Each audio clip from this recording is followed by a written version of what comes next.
Christmas പ്രസംഗം. ബഹുമാനപ്പെട്ട വിശിഷ്ടാതിഥി, വേദിയിലിരിക്കുന്ന മറ്റ് അംഗങ്ങളെ, പ്രിയ കൂട്ടുകാരെ, സ്നേഹത്തിൻ്റെയും സന്തോഷത്തിൻ്റെയും ഓർമ്മ പുതുക്കി വീണ്ടും ഒരു ക്രിസ്മസ് കാലം കൂടി വന്നിരിക്കുകയാണ്.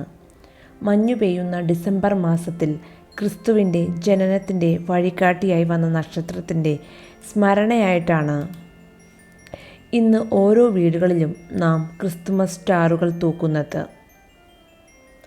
യേശു ക്രിസ്തുവിൻ്റെ ജനനമാണ് ഡിസംബർ 25 ലോകമെമ്പാടും ക്രിസ്തുമസ് ദിനമായി ആചരിക്കുന്നത്.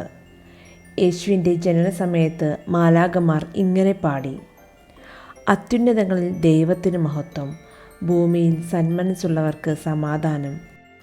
ഇതാ സകല ജനത്തിനും വേണ്ടിയുള്ള സന്തോഷ വാർത്ത ഞാൻ നിങ്ങളെ അറിയിക്കുന്നു. ദാവീദിൻ്റെ പട്ടണത്തിൽ നിങ്ങൾക്കായി ഒരു രക്ഷകൻ പിറന്നിരിക്കുന്നു. ഇന്ന് ജാതിമത വ്യത്യാസം കൂടാതെ എല്ലാവരും ക്രിസ്തുമസ് ആഘോഷിക്കുന്നു. സ്റ്റാറും പുൽക്കൂടും ക്രിസ്തുമസ് ട്രീയുമൊക്കെ ഒരുക്കി നാടെങ്ങും ക്രിസ്തുമസിനെ വരവേൽക്കാൻ ഒരുങ്ങിയിരിക്കുകയാണ്. പരസ്പരം സമ്മാനങ്ങൾ കൈമാറാനും ബന്ധുക്കൾ ഒത്തുകൂടാനുമുള്ള ഒരു അവസരം കൂടിയാണ് ക്രിസ്മസ്.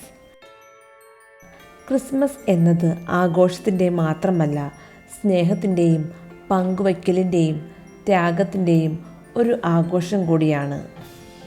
കാലിത്തൊഴുത്തിൽ ഉണ്ണി പിറന്നു എന്ന വിശ്വാസത്തിൻ്റെ അടിസ്ഥാനത്തിലാണ് നമ്മൾ പുൽക്കൂടൊരുക്കുന്നത്.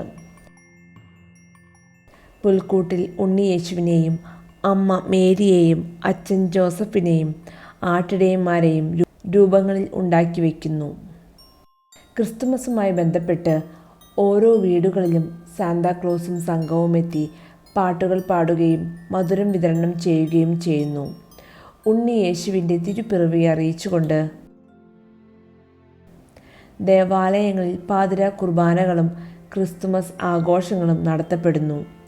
ക്രിസ്തുമസിന് ക്രിസ്മസ് കേക്കും വൈനുമില്ലെങ്കിൽ മലയാളികൾക്ക് എന്ത് ആഘോഷമല്ലേ?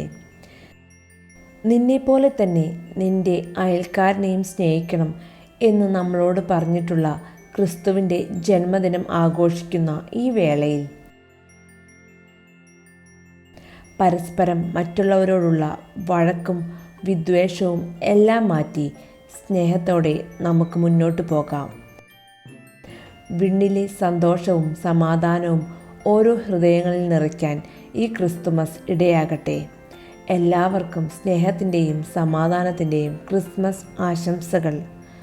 നന്ദി.